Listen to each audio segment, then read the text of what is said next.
Today's wish comes from Cassandra Worthy. Cassandra is the founder and CEO of Change Enthusiasm Global, which has supported the change efforts of multiple Fortune 500 companies using data-based and research-backed strategies. She led M&A and corporate transformation efforts at Procter & Gamble, is a keynote and two-time TEDx speaker, and is the author of a great book, Change Enthusiasm: How to Harness the Power of Emotion for Leadership and Success. Cassandra, welcome to the show. Joe, what it do? It is great to have you here finally after all this time. I'm excited for this conversation. So what do you wish more people knew?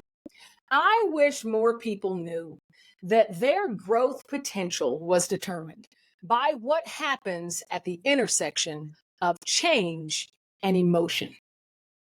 Okay, so change isn't something that we always get to control. In fact, a lot of times change feels like something that we're just going through. So how does that piece, that enthusiasm, match the mood and the moment of change? Oftentimes when I tell people that I coach, that I teach, that I train on a mindset called Change Enthusiasm, sometimes I get eye rolls, especially if they're going through really difficult transformation. There's like, I don't need to hear your enthusiasm. I am miserable right now. Yeah. But the secret of Change Enthusiasm is that it meets you exactly where you are. Right. So this is a 3-step mental framework. The steps are the signal, the opportunity, and the choice. And the signal are those really difficult emotions that so often we as leaders, we as frontline workers, we as entrepreneurs, as CEOs, as board members feel when we're going through a lot of change and transformation. That fear, that frustration, that anger, the anxiety, the grief, right? The loss. I just lost my job. What am I supposed to do? Right? It's these emotions that serve us, right? They're a natural inheritance of our species. And I believe that they're a resource that's available in infinite supply. And they're there for a reason, to signal us into our greatest moments of opportunity to grow, to learn, to evolve, to connect. And so once you can trust those emotions exist for a reason, you move into the second step, which is the opportunity. And this is where you're weighing options. Okay, here I am in this moment. I am feeling so frustrated. I know it because my fists are balling up. I can't stop sweating and I want to punch this dude in the face.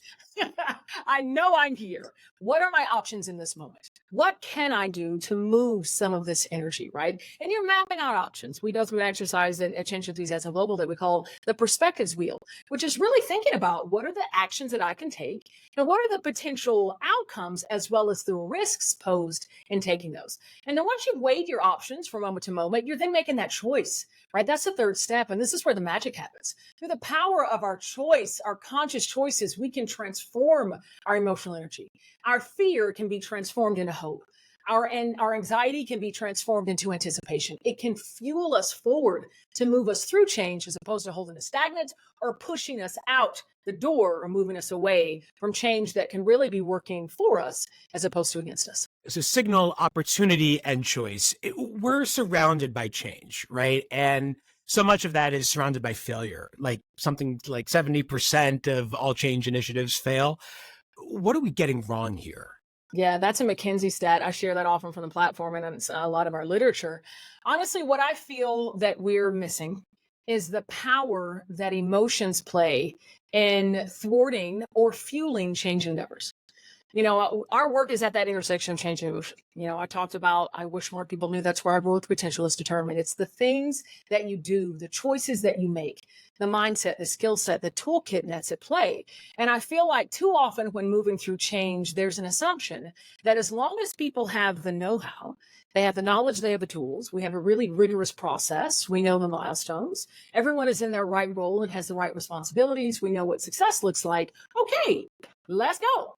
But it's the motivation, the willingness, and the emotions that either fuel that motivation and that willingness or hold it back that will determine your probability of success or failure. And that's what I feel like too many of us get wrong, especially as leaders and as executives. We need to be recognizing that emotional energy within ourselves, inviting ourselves into a bit of confident vulnerability, sharing that we don't have all the answers and that we too feel some of those more difficult emotions, and also provide avenues, conduits for employee emotional energy to flow. And of course, the work that we do at Change Enthusiasm Global is just that.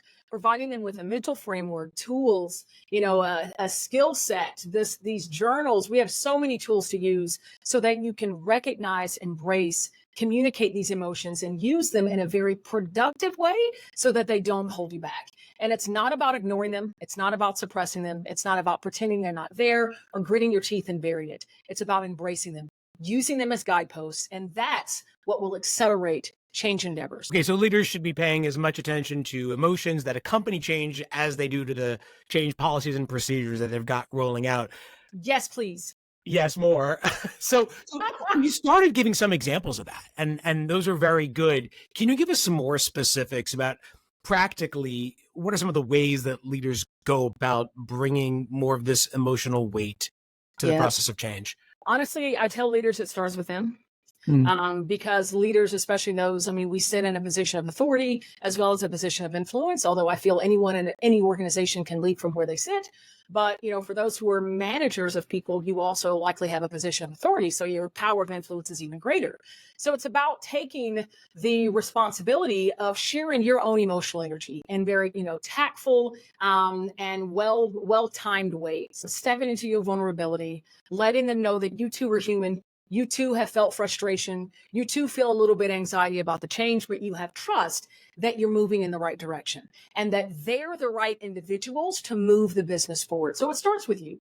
And, I tell people change enthusiasm, this mindset is relevant no matter where you sit in your organization, whether you're the CEO or the new hire that only has one day of experience. This mindset serves everyone. And when you can put it into practice as a leader, you inspire those around you to practice it as well. Yeah, it's a really important realization. You can only control what you can control, and you can't control another person's state of being. That's who they are. That's where they are. Yeah, for sure. There is a phenomenon, though, that does exist. I write about it in my book. That's called emotional contagion. We can catch the emotions of another. And so this is something that should be mindful as leaders, that our energetic signature, the energy that we bring into the room, it can be caught by others. And so it's just about taking accountability for that energy. It's not about trying to hide when you're having a difficult or low vibe day, but rather being honest with that's what you're stepping into the room with. So just giving voice to it, right? Start introducing that feelings language into the business and making that commonplace. Okay, so as leaders help people grow through the change, not just go through the change. So you distill that into 6 change traits. I like the acronym. So take us through that change. The first 3, communicative. The power of communication and enabling individuals to navigate those more difficult emotions. For us in the States, the number one most commonly felt emotion when going through change is anxiety. When there's more unknowns than knowns and you feel like you're walking in the dark, anxiety feeds. It runs rampant. And when you can provide communication on the status of the change, the progress, and what's next, that helps employees stay engaged and helps them navigate those difficult emotions. And so I always tell leaders, your level of communication is so important. And also your avenues, the modalities, right? There's some individuals that will love seeing emails. Others don't pay any attention to their email and they need to hear you tell it. Tell me in a one-on-one.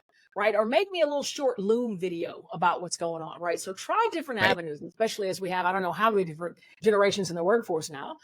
The second trait is about staying hungry, self-development, self-care. And I will tell you, this is the skill that gets backburnered more often than any other skill that we study, the higher we go in an organization. Because there's this belief that we ingrain into ourselves that we have to go give to the team. We have to pour into the team. We don't have time to prioritize ourselves. And so what happens, we get burnt out. We are showing up as not our best because we haven't rested, we haven't filled our own tank. And so this is one that I tell executives, this can be your saving grace. This can be your key point of differentiation in the success of your change if you can just pour into you and take care of yourself. The third one is authenticity. Shining your authentic light, stepping into that courageous container to be all of yourself, bringing that authentic energy into the room, and then also taking accountability to create the courageous container such that others around you feel safe, comfortable sharing their full authentic self as well. So communicative, hungry, authentic. Where do we go from there? The next one is not rigid or agile, right? This is about stepping outside of your zone of comfort, living on your growth edge, stretching to understand what are some trainings that I can take to help myself in a skill that I already know pretty well, but I want to hone it. Where can I show up and be the dumbest person in the room because I know nothing, but I want to be here because I want to be very uncomfortable and I want to strengthen that muscle such that when change hits, I'm like, oof, I have felt this way before, this discomfort, but I was okay and I learned because of it. Right? That's building Mhm. that muscle memory. The next one is gratitude. And the way gratitude showed up in the research just it made my heart sing. The way that you can help engage a workforce or an employee that's feeling resistant to change is to show appreciation for the person that they are. The work that they're doing, striving to deliver to make that change a success. Recognize that person. Thank you for the work that you're doing. I see you. I appreciate you. That can go so far in boosting engagement and kind of helping employees feel inspired to transform their resistance into resilience. And then the final one is empathy, which I already kind of hinted on, holding that space, letting individuals know they're not alone, that you're there to listen. And of course, it's very powerful when it's coupled with one of our trademarked signal sessions. So what's really powerful about the framework is that it presumes a certain sense of humility on the part of leaders. We don't have all the answers. We don't know exactly where this is going, but we want to acknowledge the moment and we want to acknowledge the people who are part of this moment and change effort. See, it seems very empowering. It very much so is. And the one piece of pushback that I often get from leaders, especially at today's pace of change, they're like, I get empathy. I know holding space, but how do you just get them to get the work done? It's like, how do you get them from stop complaining and just go off and do the work? And there's something that we practice at Change Enthusiasm Global and I teach to executives around the world. And it's this concept of slowing down to speed up. And I don't know who first originated the concept, so my apologies for lacking the reference. But if you can slow down at the start of a change, allow employees to feel heard, to share their ideas, to talk about what they're being challenged by, then they will get on board, be engaged. So then you can speed up through the rest of the change. If you don't slow down or take that time to let them feel heard and understood, it's going to be clunky the whole way forward. And you'll never be able to seamlessly speed up with everyone on board, laser focused on making the change a success. So we spent a lot of time talking about what leaders can do to help make change meaningful and manageable for people around them. I'm curious what employees can do. You mentioned, change enthusiasm hits you wherever you sit in the organization. What are some ways they can take charge of that change with a little more resilience and readiness? Yeah, the practice of change enthusiasm, knowing and trusting, believing that you always have a choice. So often when you feel like this change is just happening to you, there's a reorg going around. I don't know if I'm going to lose my job because of it. The state of panic and anxiety, you feel completely out of control.